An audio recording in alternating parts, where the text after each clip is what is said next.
this, I mean, this is so rare, right? Someone So rare. someone saying, "Hey, this person was wrongfully convicted."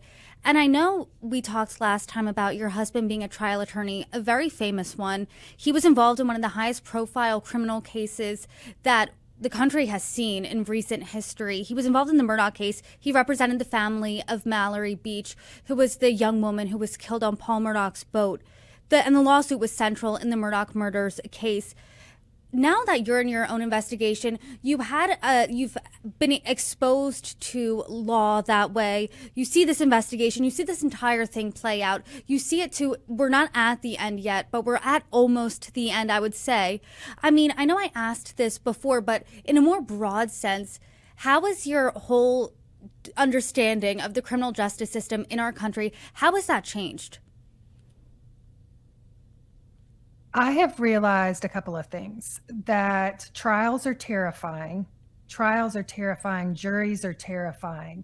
Um, and that the criminal justice system can be slow and that also it needs to be held accountable. I firmly believe if I wouldn't have done this podcast, this wouldn't have happened. And that's difficult to say.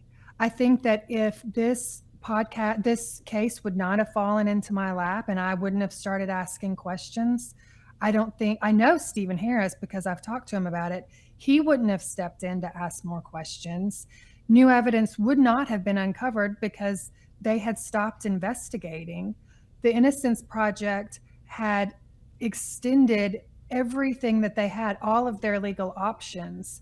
So if it's not for people like me asking questions, for amazing journalists like you to do what you do and hold these legal systems accountable, I think there's a lot of instances like this that it never would have happened. So that is concerning in itself, but also I think it should give people, I'm just an ordinary person. I think it should really empower people that if you think that you should be asking questions and that there is something that you can do about it, then do it. Even when I was listening back, you were talking to one of the jurors, or one of the jurors said, I was on the fence. I didn't really think Andrew Hayes was guilty, but I wanted to get home to my birthday party, and everyone else was thinking the same thing. I mean, the general blasé nature of the way that comment came out and the way it landed, I mean, it sent a shiver down my spine because it could be anyone, right, on trial for anything.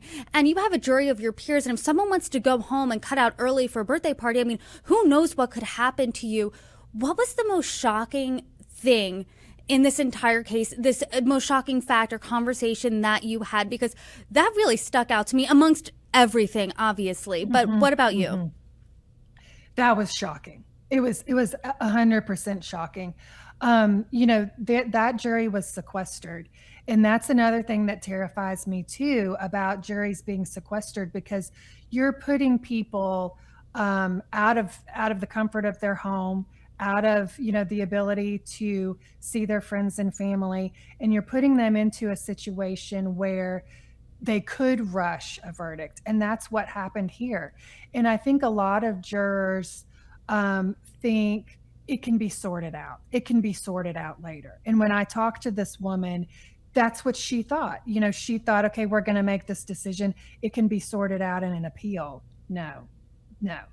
And I think we all need to educate ourselves, because at some time in our lives, we all should be called for jury duty. And that if we believe that we should hold out for a guilty or non-guilty verdict, that we shouldn't go along to get along. And that's what happened here. So that was one of the most shocking things. I think the very first shocking thing was when Andrew confessed after 27 hours, a 27-hour interrogation that was not recorded, although they had recording capabilities. What he confessed to was evidence that was not at the scene. So the fact that the detectives could take a confession with three pieces of evidence that didn't exist take that to a DA and the DA run with it, that's a huge injustice. That's a huge injustice. And even listening to this and seeing you lay out from start to finish, really from when law enforcement arrives on this scene, that there are these glaring holes in this story.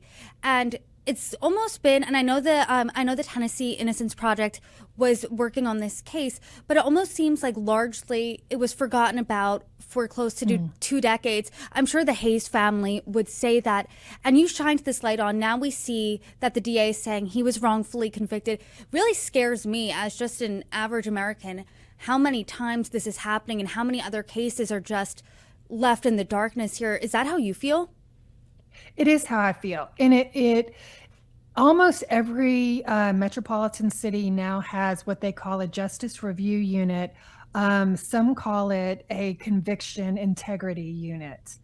And these units are within almost all district attorney offices. And so they're reviewing what they think could be wrongful convictions. That's a step in the right direction. That's acknowledgement of, we do believe that wrongful convictions happen, and we want to be here. We want to set some mechanisms in place to be able to fix this. I think sometimes they don't have perhaps the ability, whether it's they don't have enough team members to be able to investigate all of these cases, but it is a little bit nerve-wracking to think that there must be that many wrongful convictions out there for each metropolitan city to have their own system looking at them. I'm curious as to what you think is what's next here, because as you and I sit here, it's the beginning of February. In mid-January, that was that press conference where the DA said that Andrew Hayes was wrongfully convicted. They want to, they think his conviction should be vacated. They have someone else that they think is responsible. But as of now, Andrew Hayes is still sitting in jail. I mean, what's next here? Because I would think, oh, the DA is saying that, I'm out tomorrow. That doesn't seem to be the case. Right. So the day after, I drove to Memphis, and we had multiple interviews on the Memphis local news, midday and evening news. And it was me and Andrew's family, his mother, Flora, his son, Tamarian. And it seemed like a moment of elation, like something's about to happen. And all of the press were, interviewing us, and his family was just so happy. And now we're 3 weeks later, and Andrew still is sitting in prison waiting. His next hearing date is February 19th. So that's when his attorney will go in and present this new evidence. There's several things that could happen. The thing that we just cross our fingers for and hope happens is a judge could rule from the bench and that day release Andrew. That doesn't usually happen. There's more of a process where the judge will take everything into consideration. The DA in Memphis did a wonderful job by saying in that press conference that he is not going to object. He's not going to appeal anything that the Innocence Project is arguing to the judge. So that's one hurdle that we don't have to overcome. My hopes would be that Andrew is going to walk out of prison in the next month or two. And if he doesn't in that period of time, then I myself will put more pressure on the DA's office to make it happen quicker.